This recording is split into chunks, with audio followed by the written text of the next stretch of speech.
அனைவருக்கும் அஸ்ஸலாமு அலைக்கும் வரஹ்மத்துல்லாஹி வபரகாத்துஹு. நம்ம எல்லாருக்குமே ஜகாத் கொடுக்கணும் அப்படின்னு தெரியும். அந்த ஜகாத்தை ஒரு முஃமினும் கொடுக்கணும் அப்படின்னு தெரியும்.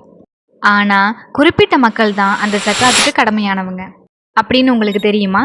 அதாவது அவங்க தான் அந்த ஜகாத்தை முக்கியமா கொடுக்கணும். அவங்க கொடுக்கலனா அவங்களுக்கு அது பெரிய பாவமாகும். இதை பத்தி தெரிஞ்சுக்க இந்த வீடியோவை ஃபுல்லா பாருங்க.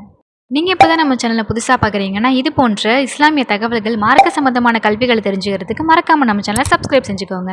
வாங்க வீடியோக்குள்ளே போகலாம். முதல்ல ஜக்காத் யார் மீது கடமையாகும் அப்படின்னு கேட்டால், குறைந்தபட்சம் நிசாப் வைத்திருக்கும் மக்களுக்கு, அதாவது முஃமினுக்கு ஜக்காத் கொடுப்பது கடமையாகும். முதல்ல நிசாப் அப்படின்னா என்னன்னு பார்க்கலாம். இப்போ ஒரு முஸ்லீம் அவங்க வாழ்க்கையில் ஜக்காத் கொடுக்கறதுக்கு தேவையான உடைமைகளை எல்லாம் வச்சுருக்காங்க அப்படின்னு சொன்னால் அதை தான் நிசாப் அப்படின்னு சொல்லுவாங்க.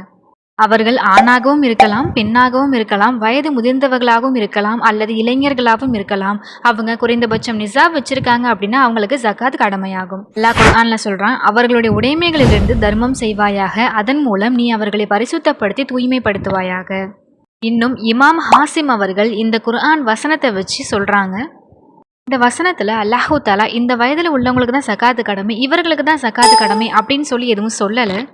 அதனால இமாம் ஹாசிம் அவர்கள் அவங்களாவே ஒரு பொது உடைமையை வச்சு இந்த செய்தியை சொன்னாங்க. அதனால நிசாபுடைய அளவை அவங்க பெற்றிருந்தாங்க அப்படின்னா அவங்க ஆணாக இருந்தாலும் சரி, அவங்க பெண்ணாக இருந்தாலும் சரி, எல்லாருக்குமே ஜக்காத்து கொடுக்கறது கடமை தான் அப்படின்னு சொன்னாங்க.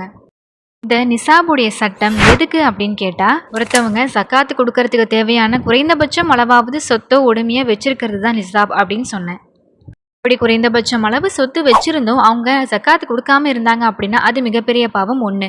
இன்னொன்று, அந்த குறைந்தபட்சம் அளவு சொத்துக்கள் இல்லாதவங்களை போய் நம்ம ஜக்காத்து கொடுக்கணும் அப்படின்னு கட்டாயப்படுத்தக்கூடாது. இப்படி இல்லாதவங்க இந்த நிசாபோட சட்டத்துக்கு கீழே வரமாட்டாங்க. இந்த விஷயங்களை தெளிவுபடுத்துறதுக்கு தான் இந்த சட்டம் இருக்குது.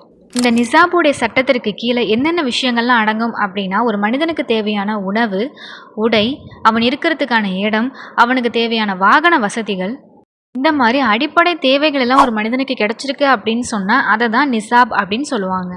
இப்போது இந்த நிசாபோட சட்டம் ஒரு நாட்டிற்கும் இன்னொரு நாட்டிற்கும் வேறுபடலாம். எக்ஸாம்பிளுக்கு இந்தியாவை எடுத்துக்கிட்டோம்னா அங்கே உள்ள பொருளாதாரம் வேறு மாதிரி இருக்கும். அதுவே வெளிநாடுகளை எடுத்துக்கிட்டோம்னா அங்கே உள்ள பொருளாதாரம் வேறு மாதிரி இருக்கும். அதனால இது நாடுகளுக்கு நாடு வேறுபடும். மக்கள் தொழுகைக்கு எந்தளவு முக்கியத்துவம் கொடுக்குறாங்களோ ஜக்காத்துக்கு அந்தளவு யாரும் முக்கியத்துவம் கொடுக்கறதில்ல. தொழுகிறதுனால நன்மைகள் அதிகமாக கிடைக்கிது, அது மட்டும் போதுன்னு நினச்சிட்றாங்களே தவிர ஜக்காத்து பக்கம் யாரும் பார்க்க மாட்டுறாங்க. அல்லாஹ்வே நல்லடியார்களே, நீங்கள் புரிஞ்சுக்கணும், தொழுகைக்கு நம்ம எந்தளவு முக்கியத்துவம் கொடுக்குறோமோ அது அல்லாஹ்கிட்ட எந்தளவு அங்கீகரிக்கப்படுதோ அதே மாதிரி அதுக்கு ஈக்குவலாக தான் ஜக்காத்தும் அல்லாஹ்கிட்ட அங்கீகரிக்கப்படுது, முக்கியத்துவம் கொடுக்கணும்.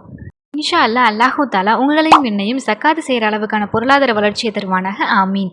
இது போன்ற இஸ்லாமிய தகவல் தெரிஞ்சுக்கிறதுக்கு மறக்காம சேனலை சப்ஸ்கிரைப் செஞ்சுக்கோங்க.